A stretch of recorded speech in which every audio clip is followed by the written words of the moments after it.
Buenas, ¿qué tal? Gracias por ver este nuevo video donde vamos a tratar sobre una hormona muy característica, una hormona que tiene sus orígenes en los ribosomas, una hormona que es proteica, es peptídica. Vamos a estudiar cómo son estas características, en qué se diferencia con respecto a otras hormonas. Vamos a estudiar dónde nace, hacia dónde se dirige y de qué manera lo hace. Esta hormona, al tener propiedades peptídicas, sigue las reglas de la síntesis de proteínas. Y al ser una hormona que debe ser excretada hacia el torrente sanguíneo, vamos a ver cuál es el camino que tiene que hacer, desde donde comienza su síntesis hasta la vía de excreción o de secreción. Y además vamos a ver cuáles son los procesos que le suceden a ella durante todo este recorrido, durante va a salir, y vamos a estudiar la parte química de cómo está compuesta la insulina. Vamos a comenzar con algunos pequeños detalles para después pasar a unos dibujitos que vamos a resolver y a realizar todos juntos. La naturaleza de la insulina es peptídica, es decir, que está formada por aminoácidos, es una proteína. ¿Dónde se genera? Se genera en las células pancreáticas, que se conoce con el nombre de islotes de Langerhans.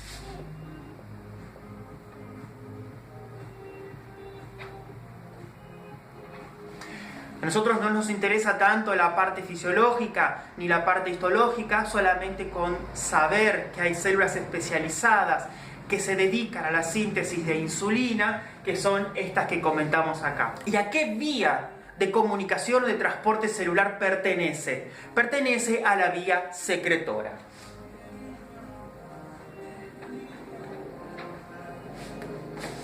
¿Dónde sucede la síntesis de esta proteína, de este polipéptido? Sucede en los ribosomas. Comienza en los ribosomas libres en el citosol y luego, lo más seguro que de manera de polirribosomas, se dirigen hacia la membrana del retículo endoplasmático.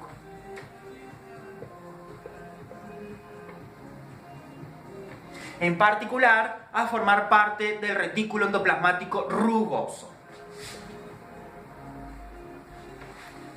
En este esquema, lo que observamos es al núcleo, donde está la información genética para la síntesis de la insulina, al retículo endoplasmático rugoso, a los ribosomas que se encuentran libres, al aparato de Golgi, y luego vamos a observar a las vesículas secretoras y por último a la membrana plasmática.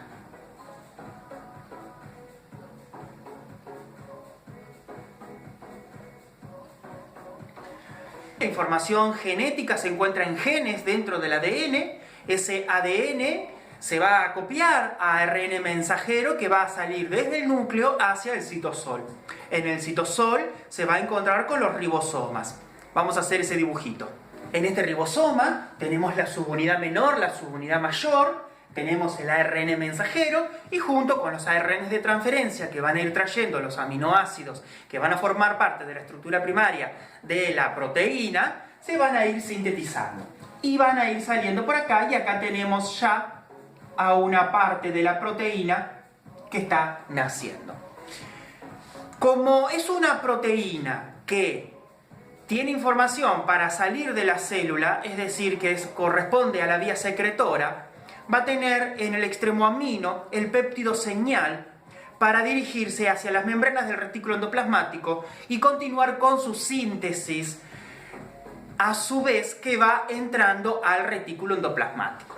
La insulina es un caso particular que, además de tener el péptido señal y la información para la propia insulina, tiene información extra un montón de aminoácidos que van a formar parte de un sector que va a inactivar a la proteína hasta asegurarme de que está por salir de la célula. Eso se lo conoce con el nombre de PRO. Es por eso que cuando la insulina se va a sintetizar, se sintetiza a partir de un precursor que se lo conoce con el nombre de proinsulina.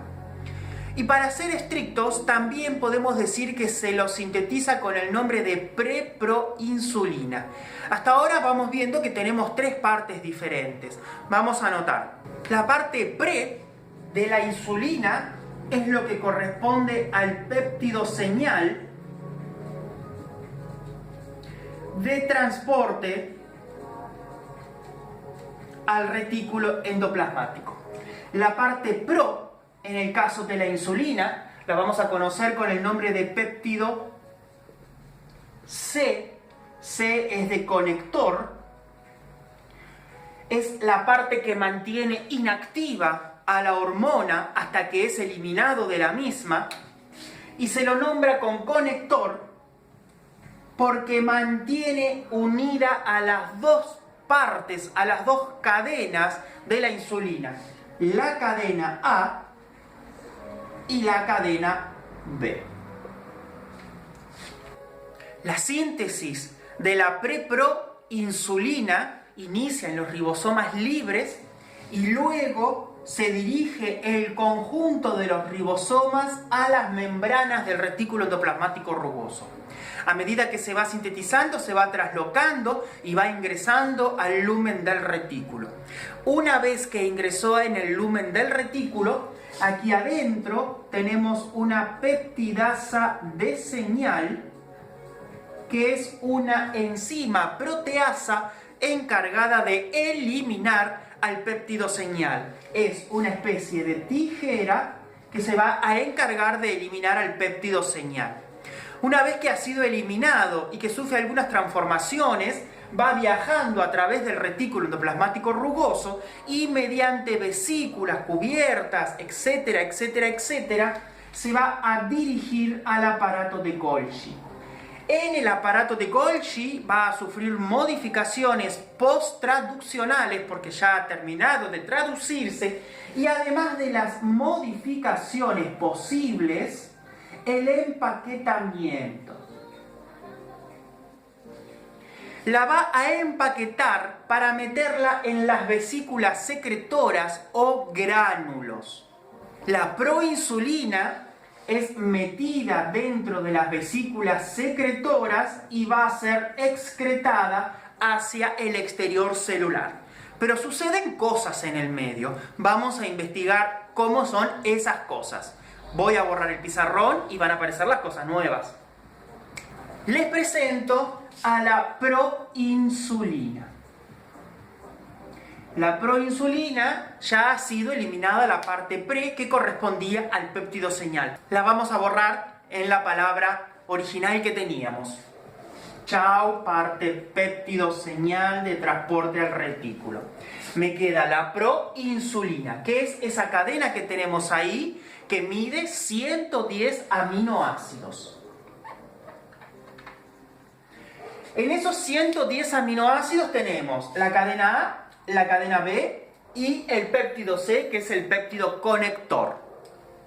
La cadena A son 21 aminoácidos y se encuentra hacia el extremo carboxilo, es esto que estoy pintando acá, 21 aminoácidos. La cadena B, 30 aminoácidos, y es lo que se encuentra hacia el extremo amino. Es lo que estoy pintando acá con color naranja. En el medio me queda el péptido conector. De ahí viene la palabra de conector, porque estaría conectando al péptido A y al péptido B. Entre el péptido A y el péptido B, en residuos de cisteína, tenemos formaciones de puentes disulfuro. Vamos a dibujarlos.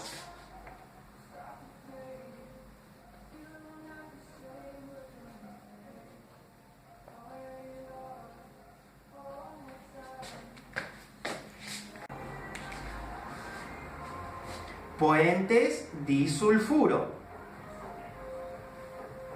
Veamos qué es lo que sucede con la proinsulina luego de que en el aparato de Golgi haya sido modificada y empaquetada y metida dentro de unas vesículas secretoras, también conocida con el nombre de gránulos de empaquetamiento.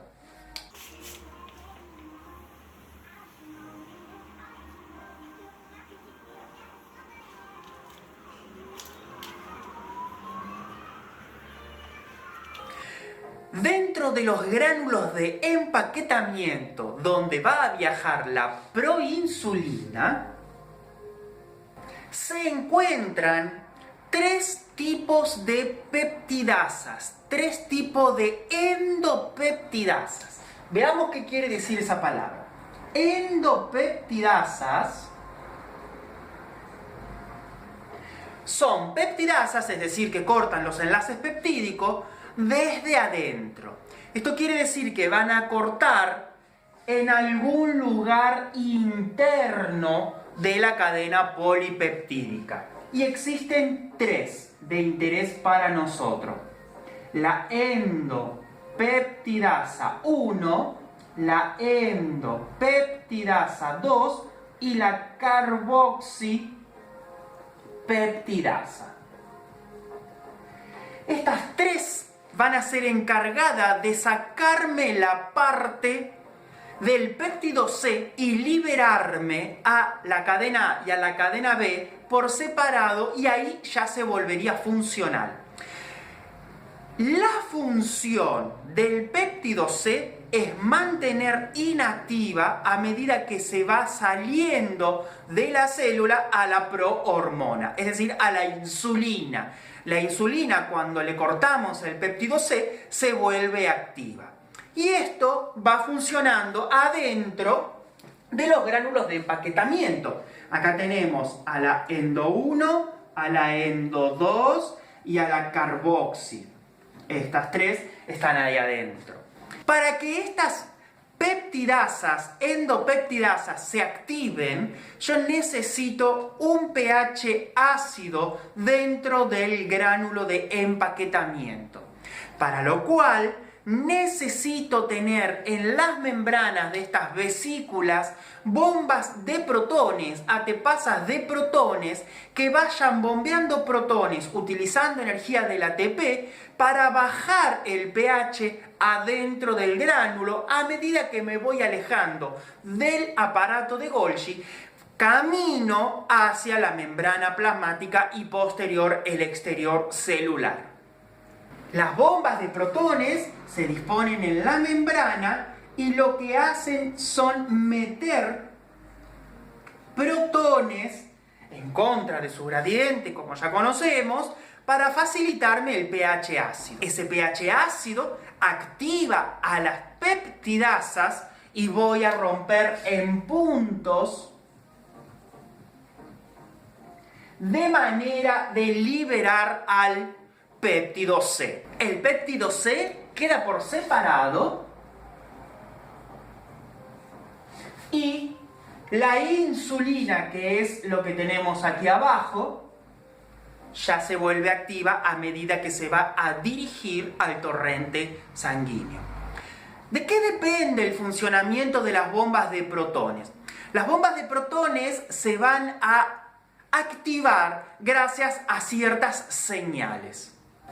Algún tipo de señales que son recibidas por alguna necesidad biológica va a activar a unos tipos moleculares llamados pancreoestatinas.